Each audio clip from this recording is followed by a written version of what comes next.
And in terms of, sorry, the migrants that you have in Center, are they mostly Russians, Ukrainian? What's the percentage like?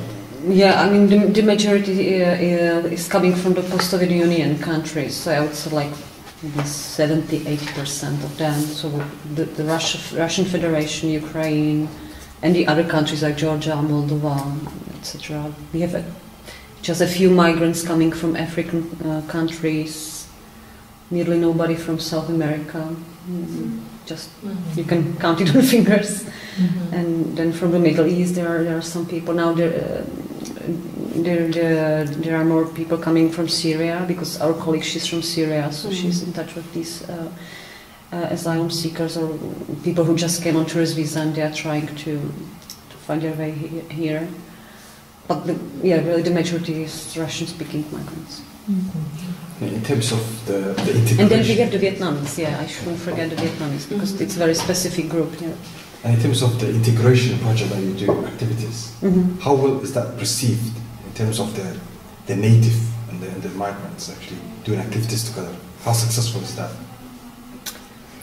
From my opinion, because if I have the comparison with the old EU countries where there is a much bigger number of migrants, the second and third generation, I think the main point is that it's my opinion, maybe you have different one, that the migration here, it's really not the hot issue yet, because the number of migrants here is quite low.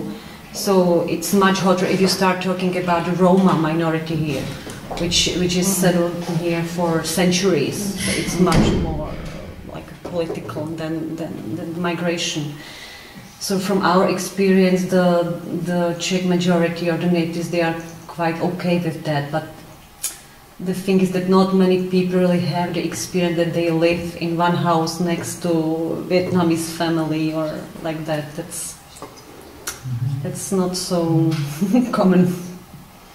And the migrants, they still tend to live together. So like on the local base, we are just in the we are starting to create some like community policy or something like that, or the local integration policy.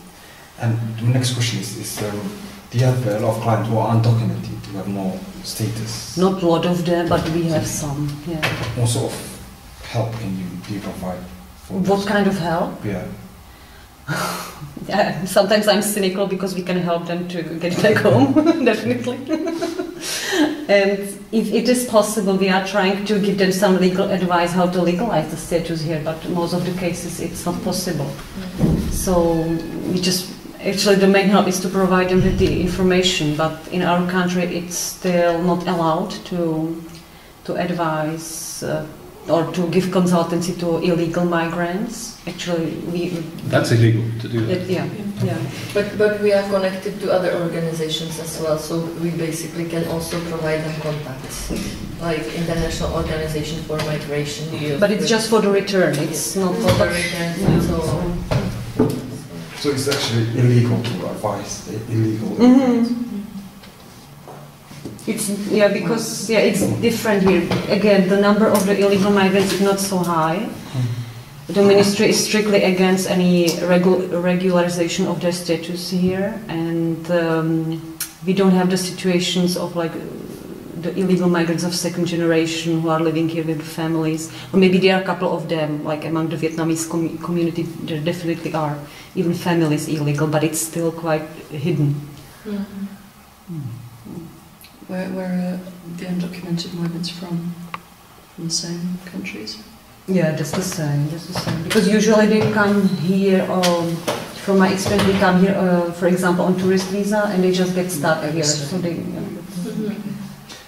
And in terms of actually undocumented client who wants to go back, there is a help for them to go back. There is a financial ticket, airline tickets. Yeah. There is. Yeah, that's provided by the International Organization for Migration. In relation to all these services that you provide for the community and for the migrants, do you have any kind of a training program for the staff, or internal or external, something that you organize for training the staff that is currently working and the new ones that are integrated in the in the NGO? I would say it's on a random base, the training, because we always try to include some money for any kind of training in our projects. Right. So at least once a year, each employee has the chance to use some money for training, and they can actually choose what they want to learn. Right. And this year we started to cooperate with the Ministry of Interior, because of the reason that we are working directly in their departments, and they are offering us a 4 days training for free, and it concerns the counseling in general. Yeah, and it's meant for civil servants, and it basically gives you all the legal overview of all situations. So it was quite useful, I think, not only because of the knowledge you gain, but also the contacts you make with the people, and you know where to ask if you need, for example, at this providing social services, you need to have some kind of answers. You have a contact at the Ministry of Social Affairs and so on. But we are also preparing the tutoring program, which is a very good idea. It is a project of our colleague, and she's working on mentoring of a new employee by the senior one who has the experience. So we are preparing currently a list of activities and information that the person should know. For example, information about other NGOs or where to call and so on. Then also the kind of the hard knowledge and the soft skills, and so of course Eva's big project about the. Yeah. I think that's a really important part of the tutoring. Yeah, and it's even maybe I have a question on you, because as I said, we have a team of these socio-cultural mediators. That's how we call them. The essence of the profession is that they are migrants themselves, and they can evaluate their knowledge of more languages, their experience with the migration, and they actually help their compatriots or even other migrants. And in the Czech Republic, the profession doesn't exist yet, so there is like no formation, no qualification, and we are doing it here by ourselves somehow. And it's quite difficult because even for these mediators, because they do not really know where their knowledge should end, if they should be the lawyers and the economist and the social worker, or what are the limits. And now we succeeded in getting an international project which is focused on forming the profession of mediators. And as a partners we have the Portuguese ACIDI, the immigration office, because they use the mediators in their immigration offices quite a lot. And I was just wondering if you also have such experience in your countries, that the potential of migrants, their knowledge and experience with the migration is somehow used in the professional spheres, or if you have some special trainings for them, and how is it organized? It would be very interesting for our project. We have a diploma in information advice and guidance. When you are an advice worker, you do that diploma. That before used to be MBQ, that was National Vocational Qualification, but now they call it diploma and certificate. And there's like 3 levels, level 3, 4, level 2, 3 and 4. So that's how we qualify to be advisors. And at Praxis. How do you gain this certificate? What do you need to do? We need to do a portfolio of evidence. So, for example, some of the unit is discussing actions with clients, giving advice, what other units there? But like is it within your organization, or is it the school-based? No, it's kind of it's like you have like an assessor, but you do it in your organization with the examples, with your work, day-to-day work. So you do it, for example, you do it here, but you have somebody who can observe you and assess your knowledge. And there's a portfolio where you need to write everything you do. And it's really just for migrants, or it's for anyone? It's for everyone. Okay. Actually, I can't speak for the UK, but I can speak for Cantabria, Please go ahead. And an earlier visit, we had a fantastic presentation just like this from a lady from the government of Cantabria? Yeah, no, intercultural center.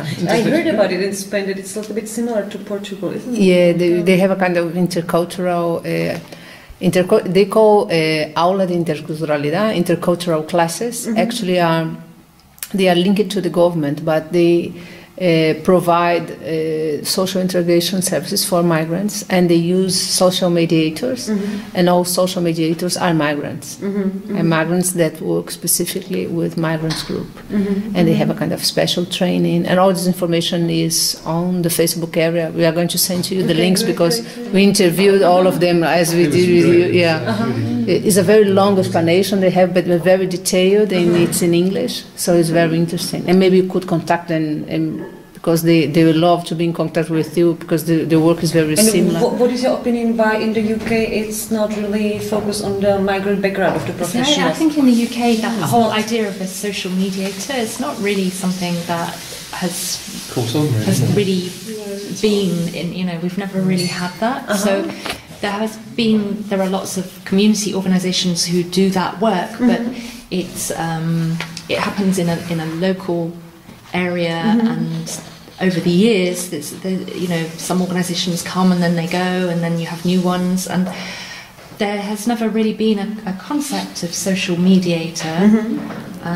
So it's difficult now to say that this is how it's done. There's certainly no qualification that's been developed. So the qualification that Fabrizio is telling you is a generic qualification for people who give advice, and obviously in praxis that's something that there are many people have moved from being migrants to doing that advice role themselves, and that can happen in other community groups as well. But I'm not aware that there's anything that you'd say that's a social mediator role, and that's a kind of... Probably the closest we have is the concept of peer mentoring, and that tends to be more volunteer-based than something that's a structured job or something that people are trained for. I've come across a few and worked with peer mentoring schemes where migrant community members work one-to-one with more recent migrants, or migrants dealing with a particular issue that they need help with, and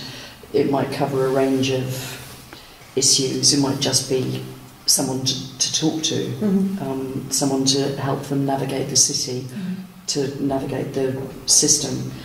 It might be someone to act as an advocate when they go to see the doctor, or a solicitor, or whoever it is that they need advice from, or whoever the authority is. But the only schemes I'm aware of are voluntary based. But I suppose there is a project that a lot of us are all working on. In fact, we're all working. I think so. Called the European Migrant Advisors Toolkit, which is not quite the same as you're thinking about, but it's to help people who are advising migrants, whether they're from migrant backgrounds or not. Some of the issues. Yeah, because we are finding out that maybe it's even connected with the language, or because English is really an international language and everybody has some certain command of that language, but the Czech is so difficult for the new or the fresh migrants that they are really not able to communicate with the state authorities in the beginning of the I think there's a similar issue in Britain, because there are lots of migrant groups who do find it very difficult to learn English, and there are lots and lots of community groups that will be set up for that community, and the community people will go there to have their letters, get help with writing letters or with contacting the authorities. I mean, I know lots of groups for Vietnamese people and Chinese people, but it's very local. They're local community groups, and they will struggle with funding, and there's not any qualifications that are recognised for that role. There's no funding that's particularly for that type of organisation, and certainly in the last few years many of those organisations have had to close down because it's become much more difficult for them to find funding to keep going. So there is definitely the same issue, the same problems. Yeah, but we face the same difficulties with the funding. We live from year to year. It's not like...